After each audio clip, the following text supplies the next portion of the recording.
नमस्कार, पल्लवीज मराठी किचन मध्ये तुमचं खूप खूप स्वागत आहे। आज आपण पाहूयात परफेक्ट पद्धतीने अनारशाचं पीठ कसं बनवायचं।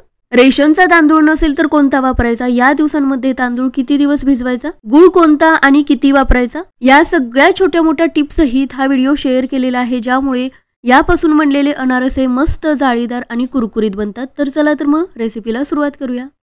तर त्यासाठी इथे मी अर्धा किलो इडली राईस घेतलेला आहे। इडली बनवण्यासाठी जे तांदूळ मिळतात ते इथे मी वापरलेले आहेत। अनारसा बनवण्यासाठी शक्यतो रेशनचे तांदूळ किंवा ज्याचा भात चिकट बनत नाही असे तांदूळ वापरले जातात, पण सगळ्यांच्याच घरी रेशनचे तांदूळ नसतात।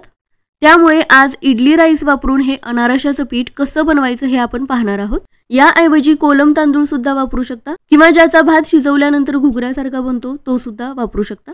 इंद्रायणी तांदळाचा किंवा भात चिकट बनणारा तांदूळ नसावा। आणि महत्त्वाचं म्हणजे अनारसा बनवण्यासाठी तांदूळ शक्यतो जुनाच वापरायचा आहे, यामुळे अनारसे सुद्धा खूप जाळीदार बनतात। तर अर्धा किलो तांदूळ मी एका भांड्यामध्ये काढून घेतला। 2 ते 3 वेळा पाण्याने स्वच्छ धुवून घ्यायचा। अनारशासाठी तांदूळ भिजवण्यासाठी शक्यतो थोडंसं मोठं आणि पसरट भांडं घ्यायचं। 2 ते 3 वेळा स्वच्छ धुतल्यानंतर तांदूळ बुडतील इतपत यामध्ये पाणी घेतलं। आता यावरती झाकण ठेवून आपल्याला हे तांदूळ 4 दिवस भिजवून घ्यायचे। गुरुवारी सकाळी 11च्या दरम्यान हे तांदूळ मी भिजत ठेवले। त्यानंतर शुक्रवारी म्हणजेच दुसऱ्याच दिवशी 11च्या दरम्यान याच्यावरचं झाकण काढलं। आता हे पाणी आपल्याला काढून घ्यायचं आहे आणि पुन्हा तांदूळ हलक्या हाताने 2 ते 3 वेळा धुवून घ्यायचे। तांदूळ धुताना जास्त चोळून धुवायचे नाहीत। तर 4 दिवस आपल्याला यातलं पाणी रोज बदलून घ्यायचंय। तर अशा पद्धतीने अगदी हलक्या हाताने तांदूळ फक्त हलवून घ्यायचा आहे, जास्त चोळायचा नाही। पुन्हा यामध्ये तांदूळ व्यवस्थित बुडतील इतपत पाणी घेतलं। तर गुरुवार सोडून शुक्रवार, शनिवार, रविवार आणि सोमवार हे 4 दिवस तांदूळ भिजवून घेतले। तर हे 4 दिवस यातलं पाणी बदलून घेतलं आणि यामध्ये पुन्हा पाणी ऍड करून झाकण लावून ठेवून दिलं। 5व्या दिवशी म्हणजे मंगळवारी सकाळी पुन्हा याचं झाकण काढलं आणि तुम्ही पाहू शकता तांदळाच्या वरती किती फेस जमा झालेला आहे। तांदूळ व्यवस्थित आपला आंबलेला आहे। यातलं पाणी सगळं आता काढून घ्यायचं। या तांदळाचा आंबट वास येतो, त्यामुळे 2 ते 3 वेळा अगदी स्वच्छ धुवून घ्यायचे। तर या दिवसांमध्ये जे क्लायमेट आहे त्यामध्ये बरोबर 4 दिवस आपल्याला हे तांदूळ भिजवून घ्यायचे, कारण आता जास्त थंडीही नाही आणि जास्त गरमी सुद्धा नाही, त्यामुळे आपल्याला 4 दिवस हे तांदूळ भिजवून घ्यायचेच आहेत। तर हे पहा, 5व्या दिवशी तुम्ही पाहू शकता तांदूळ हातामध्ये घेतल्यानंतर तो तुटत आहे, म्हणजे अगदी परफेक्ट भिजला गेलेला आहे। तर 2 ते 3 वेळा तांदूळ व्यवस्थित स्वच्छ धुवून घेतलेला आहे। त्यानंतर हे तांदूळ एखाद्या चाळ्यामध्ये किंवा जाळ्यावरती काढून घ्यायचे। 5 ते 6 मिनिटे हे असेच ठेवून द्यायचे, म्हणजे यातलं एक्स्ट्राचं जे पाणी असतं ते सगळं निथळून जातं आणि त्यामुळे तांदूळ सुद्धा अगदी पटकन सुकून तयार होतो। 5 ते 6 मिनिटानंतर हे तांदूळ एखाद्या कापडावरती पसरून घ्यायचे। अगदी पातळ लेअरमध्ये हे पसरून घ्यायचं, म्हणजे तांदळाला सुकायला सुद्धा जास्त वेळ लागत नाही। अनारसाचं पीठ बनवताना ही सगळ्यात महत्त्वाची स्टेप आहे। तांदूळ आपल्याला कितपत सुकून घ्यायचा आहे याच्यावरतीच आपला अनारसा कसा बनेल हे अवलंबून आहे। तर आत्ताच मी तांदूळ पसरून घेतलेले आहेत आणि हे किती ओलसर आहेत तुम्ही पाहू शकता। यामध्ये थोडंसं पाणी आहे, हाताला सुद्धा चिकटत आहेत। आता फॅन खाली आपल्याला हे तांदूळ अर्धा ते पाऊण तास सुकवून घ्यायचे आहेत। हे तांदूळ आपल्याला उन्हामध्ये सुकवून घ्यायचे नाहीत, एखाद्या रूममध्येच पसरून ठेवायचे आहेत। आता तुम्ही एखाद्या रूममध्ये खिडकीच्या जवळ हे तांदूळ पसरून ठेवले तर बाहेरच्याच वाऱ्यामुळे हे पटकन सुकू शकतात, त्यामुळे फॅन लावायची सुद्धा तशी गरज लागत नाही। त्यामुळे आपल्या रूमच्या व्हेंटिलेशन नुसार तांदळाला सुकायला कमी किंवा जास्त वेळ लागू शकतो। तर 35 मिनिटे फॅन खाली हे तांदूळ मी सुकवून घेतलेले आहेत। तुम्ही पाहू शकता अगदी 100% हे सुकलेले नाहीत, पूर्णपणे कोरडे झालेले नाहीत। यामध्ये थोडासा ओलावा आहे, थोडासा दमटपणा आहे, पण हातामध्ये घेतल्यानंतर ते चिकटत नाहीत। वरून कोरडे झालेले आहेत पण आतून थोडेसे दमट आहेत। हातामध्ये घेऊन तांदूळ तोडून पाहायचा, लगेचच याची पावडर बनते। तर हे पहा, असेच आपल्याला तांदूळ सुकवून घ्यायचे आहेत, यापेक्षा जास्त यांना सुकवायचं नाही।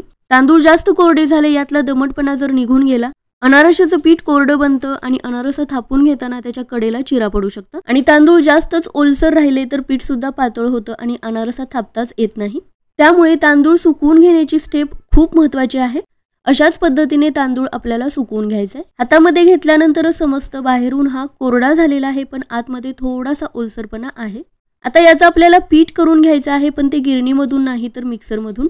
तर त्यासाठी दुसरी महत्त्वाची गोष्ट म्हणजे इथे मिक्सरचं छोटं भांडं वापरायचं आहे, कारण यामध्ये अगदी बारीक अशी पावडर बनून तयार होते। यापेक्षा जे मोठं भांडं असतं त्यामध्ये हे बारीक करायचं नाही, त्यामुळे तांदूळ अगदी बारीक होत नाही आणि अनारसा सुद्धा अगदी व्यवस्थित येत नाही। तर हे पहा, अगदी थोडे थोडे तांदूळ घ्यायचे आणि 2 ते 3 वेळा मिक्सरला फिरवून घ्यायचे। यामुळे अगदी बारीक अशी याची पावडर बनून तयार होते। आता पुढची महत्त्वाची गोष्ट म्हणजे हे तांदळाचं पीठ आपल्याला मैद्याच्या चाळणीने चाळून घ्यायचं आहे। शक्यतो मैद्याची चाळण वापरायची म्हणजे पडणारं पीठ सुद्धा अगदी फाईन पडतं।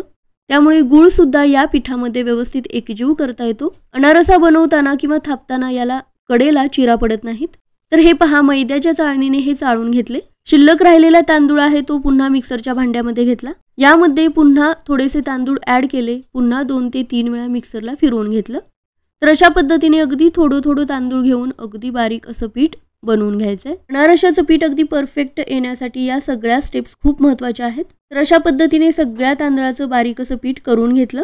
हातामध्ये घेतल्यानंतर समजतं यामध्ये थोडासा दमटपणा आहे, थोडासा ओलसरपणा आहे। हे पहा, या पिठाचा लाडू जर वळायला गेला तर तो अगदी सहज वळतो। तर अशा पद्धतीचंच आपल्याला हे तांदळाचं पीठ बनवून घ्यायचं आहे। आता अनारशाला मस्त चव आणि फ्लेवर येण्यासाठी यामध्ये थोडंसं जायफळ किसून घ्यायचं, किंवा वेलची पूड तुम्हाला जर आवडत असेल तर ती सुद्धा थोडीशी ॲड करू शकता। आता पुढची सगळ्यात महत्त्वाची गोष्ट म्हणजे यासाठी गूळ कोणता वापरायचा। तर हे पहा, गूळ जास्त गडद रंगाचा सुद्धा नसावा किंवा जास्त फिक्या रंगाचा सुद्धा नसावा। आणि दुसरी महत्त्वाची गोष्ट म्हणजे गूळ कठीण किंवा कडक नसावा, मऊ असावा। हे पहा, सुरीच्या साह्याने कापल्यानंतर अगदी सहज कापला जात आहे। आता आपण कधी कधी काय करतो, गूळ लवकर खराब होऊ नये म्हणून फ्रीजमध्ये ठेवतो। फ्रीजमध्ये ठेवल्यामुळे गूळ खूप कडक होतो आणि तोच गूळ जर बाहेर काढला तर त्याला पाणी सुटल्यासारखं होतं किंवा जास्तच ओलसर बनतो। त्यामुळे ही गोष्ट लक्षात ठेवा, फ्रीजमध्ये जर गूळ ठेवला असेल तर तो गूळ हे पीठ बनवण्यासाठी वापरायचा नाही। शक्यतो फ्रेश असलेला गूळ, फ्रीजमध्ये न ठेवलेला गूळ आणि मऊ असलेला गूळ आपल्याला वापरायचा आहे। तर हे पहा, अशा पद्धतीने गुळाचा एक छोटा गोळा बनवल्यानंतर अगदी सहजतेने बनत आहे। यामध्ये ओलसरपणा आहे, अजिबात कडक असा हा गूळ नाही, किंवा या गुळामध्ये खरखर जशी लागते त्याप्रमाणे लागत सुद्धा नाही। हातामध्ये घेतल्यानंतर समजतं हवा तसा आपल्याला यामध्ये चिकटपणा आहे, थोडासा ओलसरपणा आहे। पण लक्षात ठेवा, आपल्याला इथे चिक्कीचा गूळ वापरायचा नाही, साधाच गूळ वापरायचा आहे, फक्त तो मऊ असावा। त्यानंतर पुढची महत्त्वाची गोष्ट म्हणजे गूळ आपल्याला खिसूनच घ्यायचा आहे, बारीक चिरून किंवा याचे तुकडे करून घ्यायचे नाहीत। कारण आपल्याला हे पीठ मिक्सरला लावून घ्यायचं नाही। का घ्यायचं नाही ते मी पुढे सांगेनच। या गुळाचा रंग सुद्धा तुम्ही पाहू शकता, जास्त गडद सुद्धा नाही आणि जास्त फिका सुद्धा नाही। कोणाला अगदी गडद किंवा कोणाला फिके अनारसे आवडतात, त्याप्रमाणे गुळाचं सिलेक्शन करू शकता। आता गूळ आपल्याला किती घ्यायचं आहे ते थोडंसं लक्षपूर्वक पहा। तर अर्धा किलो मी इडली राईस घेतलेला आहे, त्यासाठी 370 ग्रॅम आपल्याला किसून घेतलेला गूळ लागणार आहे। अनारसा जर अगदी परफेक्ट गोड हवा असेल ना तर हे गुळाचं प्रमाण अगदी परफेक्ट आहे। आता लगेचच हा गूळ आपण तांदळाच्या पिठामध्ये काढून घेऊयात। हे दोन्ही आता आपल्याला हातानेच मिक्स करून घ्यायचं आहे। मिक्सरला हे बारीक केलं तर खूपच पातळ व्हायची शक्यता असते। हातानेच आपण याला फक्त 5 ते 6 मिनिटातच मिक्स करून घेऊ शकतो, जास्त मेहनत यासाठी लागत नाही। त्यामुळेच आपण गूळ अगदी बारीक किसून घेतलेला आहे, त्यामुळे यामध्ये अजिबात खडे शिल्लक नाहीत आणि म्हणूनच पिठामध्ये फक्त 5 मिनिटात हा चांगला मिक्स होतो, एकजीव होतो। अशा पद्धतीने तळ हाताने सुद्धा हे एकजीव करून घेऊ शकता, किंवा दुसरी आणि खूप सोपी पद्धत म्हणजे एक पेला घ्यायचा आहे आणि पेल्याच्या तळाच्या साह्याने अशा पद्धतीने एकजीव करून घ्यायचा आहे। ही पद्धत अतिशय सोपी आहे, त्यामुळे मिक्सर लावायची काही गरजच लागत नाही। फक्त 3 ते 4 मिनिटे आपल्याला ही प्रोसेस करायची आहे आणि लगेचच हे तुम्ही मळायला घेतलं तर लगेचच याचा गोळा बनायला सुरुवात होते। तर हे पहा, गूळ आता वितळायला सुरुवात झालेली आहे आणि हे मस्त एकजीव झालेलं आहे। या पिठाला रंग सुद्धा अगदी परफेक्ट आलेला आहे। आपण चपातीचं पीठ कसं जास्त वेळ मळून घेतो तसं याला मळून घ्यायचं नाही, फक्त याचा एक गोळा तयार करून घ्यायचा आहे। तर हे पहा, अशा पद्धतीचं चिकट असं हे पीठ बनवून तयार होतं। आता याचे छोटे छोटे गोळे बनवून एखाद्या डब्यामध्ये ठेवून द्यायचे।